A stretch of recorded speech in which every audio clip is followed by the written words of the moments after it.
Compañero presidente Lazo, le pido autorización, como estoy con distanciamiento físico, ya por aquí no va a pasar más nadie, de quitarme el nasobuco. Querido general de ejército Raúl Castro Ruz, primer secretario del Comité Central del Partido Comunista de Cuba. Compañero Esteban Lazo Hernández, presidente de la Asamblea Nacional del Poder Popular y del Consejo de Estado. Queridas diputadas y diputados, un día como hoy es especialmente inspirador recordar al comandante Camilo Cienfuegos, el de la sonrisa ancha, el hombre de pueblo llano y sencillo que definió como pocos la lealtad a la patria y a Fidel cuando escribió al líder de la revolución que le sería más fácil dejar de respirar que dejar de ser fiel a su confianza. El sentimiento de recordación y homenaje al héroe de Yaguajay sigue calando profundo en el alma de su pueblo y será eterno. Por primera vez en la historia de la Asamblea Nacional, hemos sesionado con una parte de los miembros de nuestro Parlamento actuando a distancia. La pandemia no podía paralizarnos al extremo de comprometer más aún el extenso cronograma legislativo al que se ha dado cumplimiento con la aprobación en esta sesión de 4 importantes leyes. Nuevas legislaciones serán propuestas en la venidera sesión de esta Asamblea el próximo diciembre. Nuestro pueblo ha podido apreciar por diferentes medios el nivel de los debates de estas normas a través de las valiosas intervenciones de los diputados. Habría que añadir que el ejercicio legislativo fue acompañado por una amplia participación de especialistas de varias instituciones, incluidos profesores universitarios, y por la población que tuvo acceso a los proyectos por diferentes vías. Es una experiencia que debemos continuar y perfeccionar. La aprobación de las leyes del presidente y vicepresidente de la República y de organización y funcionamiento del Consejo de Ministros, unidas a las ya establecidas en periodos anteriores, asegura el desarrollo normativo de los preceptos constitucionales concernientes a los órganos superiores del Estado y del Gobierno. Esto permite una mayor delimitación funcional de los mismos y fortalece el orden institucional del país. La Ley del Servicio Exterior perfecciona y consolida su organización y el papel del Ministerio de Relaciones Exteriores en el cumplimiento de la política exterior del Estado basada en los principios enarbolados en la Constitución de la República. La Ley de Revocación de los elegidos a los órganos del Poder Popular desarrolla una de las reglas de la democracia socialista en cumplimiento de lo previsto en la nueva ley electoral. A tono con la Constitución, recoge las nuevas autoridades elegibles y los procedimientos para su revocación.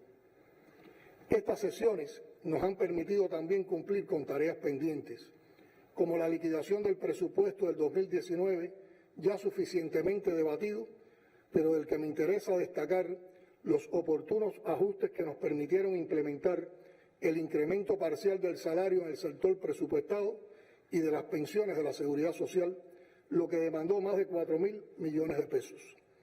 Un año como el 2019, marcado por fuertes tensiones financieras debido al reforzamiento del bloqueo, nos planteó la necesidad de potenciar aún más los ingresos fiscales a partir de elevar los resultados empresariales y la disciplina tributaria en todos los sectores de la economía. Ello demandará un enfrentamiento riguroso al incumplimiento tributario y la evasión fiscal, medidas que, junto al uso más racional de los recursos presupuestarios y al incremento de la eficiencia en su empleo, deben garantizar la reducción gradual del déficit fiscal y, consecuentemente, la gestión sostenible del endeudamiento público para alcanzar los equilibrios macroeconómicos indispensables en la consolidación de nuestro modelo económico-social. Compañeras y compañeros, en el mes de julio, el Consejo de Ministros aprobó la Estrategia Económico-Social para enfrentar el complejo contexto impuesto por la COVID-19 y las sucesivas escaladas del bloqueo criminalmente endurecido en condiciones de pandemia. No olvidemos que los efectos de esa prolongada guerra económica se arrastran por décadas y que solo entre los años 2019 y 2020 se aplicaron contra nuestra nación más de 130 medidas con el deliberado propósito de asfixiar la economía crear descontento y desesperanza en la población y culpar de todas nuestras dificultades a la supuesta ineficiencia del modelo económico cubano. El panorama no podía ser más desafiante. A la profunda afectación de los ingresos provenientes del turismo, como consecuencia de la polarización mundial del sector del ocio y de los viajes, se unieron desde principios de año el incremento de los gastos de salud para controlar la pandemia, la interrupción del empleo en actividades productivas y la paralización o disminución de la actividad no estatal, entre otros factores. Conscientes de que todo dependerá de nuestros esfuerzos, se ha trabajado ejemplarmente en el enfrentamiento a la pandemia y a la difícil situación económica desde la dirección del partido y el gobierno a todos los niveles y también desde las organizaciones de masa, sin renunciar a los programas fundamentales del país recogidos en el Plan Nacional de Desarrollo Económico y Social hasta el 2030. La voluntad del gobierno es avanzar con determinación en los 2 meses que nos restan del año para alcanzar el mayor nivel de implementación posible dentro del propio 2020. Como hemos afirmado otras veces, es preciso acelerar el ritmo y las transformaciones profundas que nos debemos con innovación. Por eso insistimos tanto en el papel de nuestras universidades y centros científicos que nos acompañan en los análisis y elaboración de las propuestas. Sin descuidar ni un instante las medidas sanitarias de enfrentamiento a la pandemia, resulta vital que el sistema empresarial ponga en práctica las medidas recientemente acordadas que proveen un entorno diferente de mayor autonomía y responsabilidad. Unido a ello, las facilidades para exportar e importar y las transformaciones que se introducirán para las formas de gestión no estatal, así como la implementación de la política de desarrollo territorial y el ordenamiento monetario, nos permitirán disponer de un tejido empresarial más interconectado productivamente, con mayor integración, innovador y capaz. Implementar con resultados la estrategia económico-social es la tarea de mayor prioridad en la economía en estos momentos. En ese camino, exigiremos a todos los niveles de dirección gubernamental y empresarial el control de las medidas que le compete implementar vinculadas con esta estrategia, brindando la máxima prioridad a la producción y comercialización de alimentos, potenciando el ahorro fundamentalmente de divisas y portadores energéticos, apostando primero a la producción nacional, diseñando soluciones y destrabando procesos, haciendo más simples y transparentes los procedimientos administrativos, fomentando el vínculo productivo entre los sectores estatal y no estatal y actualizando las estrategias de desarrollo territorial en correspondencia con la política aprobada. Compañeras y compañeros, durante el año en curso y bajo las duras y extraordinarias condiciones impuestas por la pandemia, el imperialismo optó por recrudecer el bloqueo de forma extrema y sin precedentes. Si bien el desempeño frente al flagelo ha sido exitoso, afrontamos en este periodo serias dificultades para obtener el equipamiento de alta tecnología que permite mayor precisión en los diagnósticos y en los tratamientos para la recuperación de los pacientes. El daño no solo repercute en las gestiones comerciales asociadas al enfrentamiento a la pandemia, sino también en la recepción de ayuda solidaria o humanitaria procedente de varios países. Es una realidad que los cubanos no podremos olvidar. Estados Unidos incrementó precisamente en este periodo la persecución de las transacciones financieras y continuó los intensos esfuerzos para impedir los suministros de combustible con acciones no convencionales impropias de tiempos de paz. Atacó directamente el sector de los viajes, aún antes de que nos viéramos forzados a cerrar las fronteras como medida de protección. Para ello impuso restricciones unilaterales e injustificadas a la transportación aérea entre los dos países y llegó al extremo de instruirle a sus ciudadanos dónde pueden alojarse en Cuba y dónde no. Ha procurado en meses recientes limitar al máximo el envío de remesas como parte del propósito de cerrar cualquier entrada de divisas al país. Hace pocos días anunció nuevas medidas que anulan en la práctica las posibilidades que tienen quienes viven en Estados Unidos de remesar a sus familiares en Cuba por vías legítimas, seguras e institucionales. Los pretextos usados y las mentiras que esgrime el gobierno estadounidense para justificar esta actuación son cada vez más cínicos y desvergonzados. Nadie puede llamarse engaño. Se trata de una acción que afecta a un número considerable de compatriotas y su vínculo con los familiares y allegados que viven en el vecino país. Hemos insistido, y conviene recalcarlo, el bloqueo económico carece de justificación política, jurídica y moral, y continúa siendo el principal obstáculo para el avance de las relaciones bilaterales de Cuba con los Estados Unidos. El daño que provoca en el bienestar de la población, en la capacidad del país para satisfacer muchas necesidades y en la garantía de servicios básicos es innegable. Afecta la vida de todos los cubanos de un modo u otro. El gobierno norteamericano tiene que afrontar la realidad indiscutible de que el bloqueo daña al pueblo cubano en su conjunto, pero es incapaz de doblegar nuestra capacidad de resistencia. Castiga a las familias, a los cubanos residentes en el exterior, viola los derechos humanos, dificulta la comunicación, los viajes, las visas y la reunificación familiar, pero no logra ni logrará jamás someter a la nación cubana al dominio imperialista. La hostilidad de ese gobierno contra la isla en este periodo tan complejo para la comunidad internacional incluyó el ataque despiadado contra la cooperación médica internacional que presta Cuba. Las presiones y las amenazas ejercidas contra numerosos países para que rehusaran solicitar o aceptar la ayuda cubana alcanzaron niveles bochornosos y sin precedentes.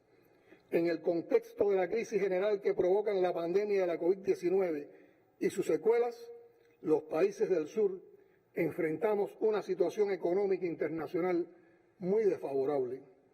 Costará trabajo discernir a fondo su impacto para la estabilidad económica y productiva a nivel global, el comportamiento de los flujos comerciales y de abastecimientos, los avances tecnológicos, la estructura de las comunicaciones y el transporte. Está por estimarse el efecto sobre las perspectivas del turismo internacional y los viajes, las matrices energéticas de muchos países, los precios y la disponibilidad de los productos básicos, los alimentos, las materias primas y las tecnologías avanzadas. Todas son realidades que repercuten en Cuba y las demás naciones. Es difícil que país alguno pueda enfrentarlas por sí solo. Hemos defendido con fuerza el compromiso con la preservación y promoción del multilateralismo, en especial mediante el fortalecimiento del papel central de las Naciones Unidas y el fomento de la cooperación internacional, lo cual es imprescindible para el enfrentamiento a los retos y amenazas globales.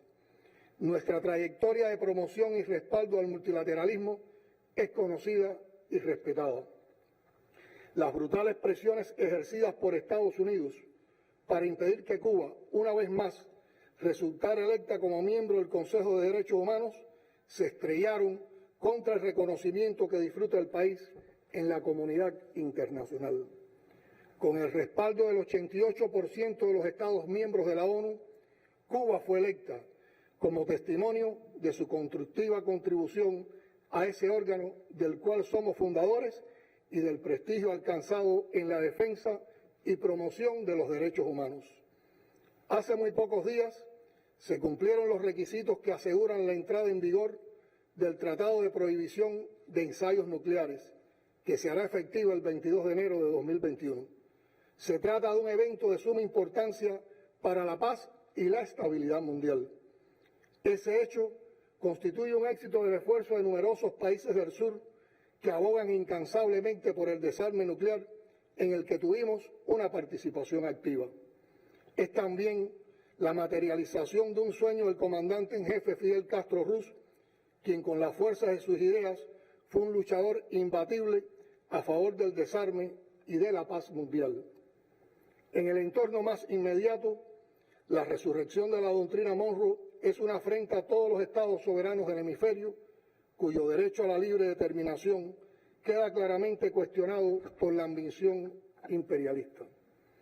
A esa amenaza se enfrenta el pueblo venezolano, que libra una heroica batalla contra la agresión, la intromisión en sus asuntos internos y una guerra económica incesante. Reafirmo que la solidaridad y el apoyo de Cuba a la revolución bolivariana y chavista, a la unión cívico-militar de su pueblo y al presidente Nicolás Maduro Moros, que encabeza el gobierno constitucional de esa hermana república, son inconmovibles. A pocos días del 20 aniversario de la firma por el comandante en jefe Fidel Castro Ruz y el comandante Hugo Chávez Frías del Convenio Integral de Cooperación Cuba-Venezuela, reitero que ante las presiones y amenazas de los Estados Unidos, Cuba no renunciará a mantener sus relaciones de cooperación con los hermanos venezolanos. La contundente victoria del pueblo boliviano al elegir a los compañeros Luis Arce y David Choquehuanca en las elecciones de Bolivia demuestra que no hubo ningún fraude en el 2019 y sí un golpe de Estado contra el compañero Evo Morales, orquestado por Estados Unidos en contubernio con la OEA y la oligarquía local. Sentidas felicitaciones al MAS por este triunfo. Compartimos la alegría de que regresa la esperanza para recuperar las conquistas sociales arrebatadas al pueblo boliviano. El pueblo de Chile alcanzó una gran victoria popular que aporta mucho a la lucha por las reivindicaciones sociales de millones de chilenos y de la región. Llega el mensaje de solidaridad a la tierra de Sandino y de rechazo a las presiones externas que pretenden afectar la estabilidad y los avances sociales y económicos de la República de Nicaragua, alcanzados por el Gobierno de Reconciliación y Unidad Nacional, presidida por el comandante Daniel Ortega Saavedra. La defensa de la dignidad y la integración de América Latina y el Caribe tienen los gobiernos de México y Argentina fieles exponentes. Reitero el compromiso invariable con los postulados de la proclama de la América Latina y el Caribe como zona de paz. Diputadas, diputados, ya casi termina un año duro y desafiante. Algunos no han dudado en calificarlo como un año terrible. En pocos meses, millones contrajeron la enfermedad de la COVID-19 y más de 1 millón han muerto por esa causa en todo el mundo. Muchos más perdieron sus trabajos, sus estudios o vieron esfumarse otros importantes proyectos personales de vida. Se habla de cifras récord de desempleo, pobreza y pobreza extrema y de una consecuente pandemia del hambre. Pero el virus que llegó a paralizar la economía mundial y transformó nuestras vidas también nos sacudió muchas inercias y nos está dejando lecciones, aprendizajes y crecimientos que no debemos desestimar. Para empezar, la COVID-19 ha venido a recordarnos cuán interconectados estamos en este mundo, circunstancia que favorece la extensión del contagio, pero que a la vez nos obliga a enfrentarlo de forma coordinada, apostando a la cooperación y a la solidaridad, dos prácticas que el vulgar pragmatismo neoliberal casi enterró. A Cuba, habrá que repetirlo muchas veces, la epidemia llegó en conjunción con el bloqueo reforzado. No ha habido tregua en esta guerra asimétrica y multidimensional, aunque sea ilegal e inmoral, por desaparecer nuestro ejemplo de independencia y soberanía de la faz de la tierra. Pero los que militamos en el bando de los inconformes y de los optimistas, como Fidel y Raúl, aprendimos con ellos y sus compañeros de lucha que todos los desafíos pueden ser vencidos. Los cubanos estamos demostrando otra vez que sí se puede.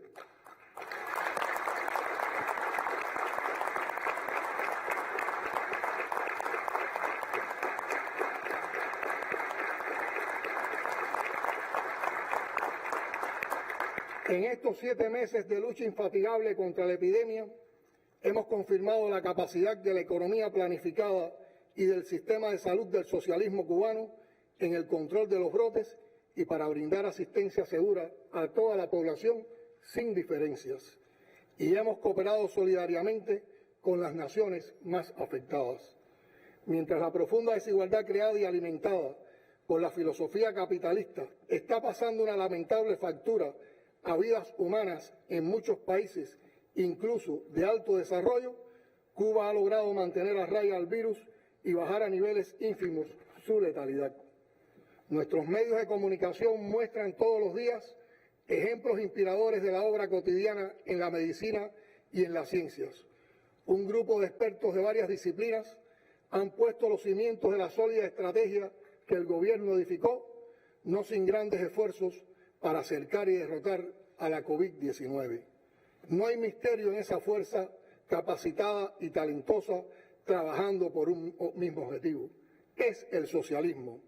Un socialismo todavía imperfecto y cargado de lastres que debemos ir soltando por el camino, pero esencialmente humano y justo, como no lo ha sido ningún otro sistema en la historia.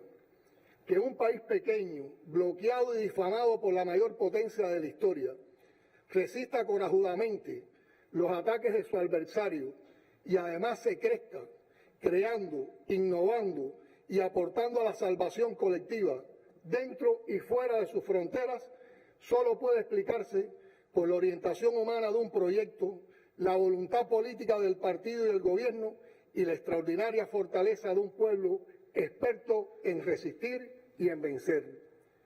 No es una casualidad, es una causalidad.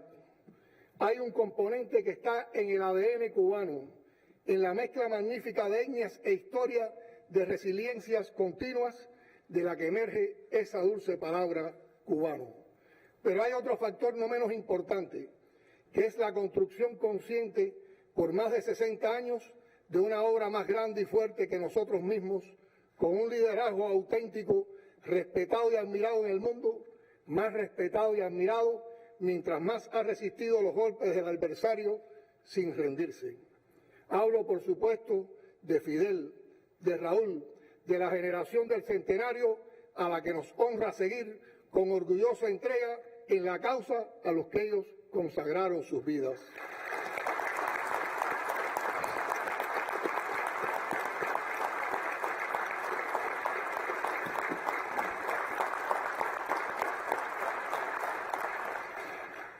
La pandemia ha provocado una confrontación de paradigmas políticos en la que está venciendo sin dudas la perspectiva social y humanista de la Revolución cubana. Mírese el actuar ejemplar de nuestros jóvenes. Hoy constatamos que sin dejar de causar daño, de impactar duro en nuestros limitados recursos, la COVID-19 nos obligó a superarnos en todos los órdenes. Era rendirnos o saltar por encima de nuestras fuerzas, y saltamos. Es heroica la página que el pueblo cubano está escribiendo ahora mismo, mientras enfrentamos la epidemia bajo el acoso simultáneo del bloqueo reforzado y una descomunal campaña de odio, manipulación y desinformación en las redes sociales financiadas desde el exterior.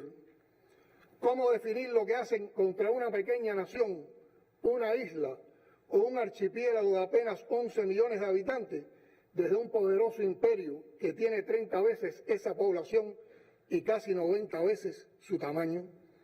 Todos los días una amenaza, todos los días una sanción, todos los días un acto de prepotencia y desprecio a lo que la humanidad ha logrado construir para que las naciones se entiendan. Eso no es política, eso es atropello, eso es un abuso, eso es sevicia, eso es vergonzoso e infame. No puede llamarse política al estrangulamiento económico, la persecución financiera, la presión a terceros, la negación a aceptar un modo diferente de hacer las cosas. Hoy podemos decir a nuestro pueblo y al mundo que el país crece, con compromiso y decisión de avanzar a pesar de las circunstancias en que un virus ha sumido al planeta. Se quedarán nuevamente con las ganas los que se han empeñado en escribir el epitafio de esta revolución triunfante. Estimadas compañeras y compañeros, pido a nuestra asamblea, a los presentes aquí y a los que participan en ella de manera virtual, que rindamos un tributo especial a nuestro pueblo, que los aplausos que ellos entregan cada noche a esa parte noble y consagrada de sí mismos se sientan fuertes en esta sala y en toda Cuba, para toda Cuba, porque sin la comprensión popular de cada medida, sin la participación masiva en su ejecución, el ideal político sería solo eso, un ideal. Gracias, Cuba. Siempre será un honor estar a tu servicio, patria amada. Socialismo o muerte, patria o muerte, venceremos.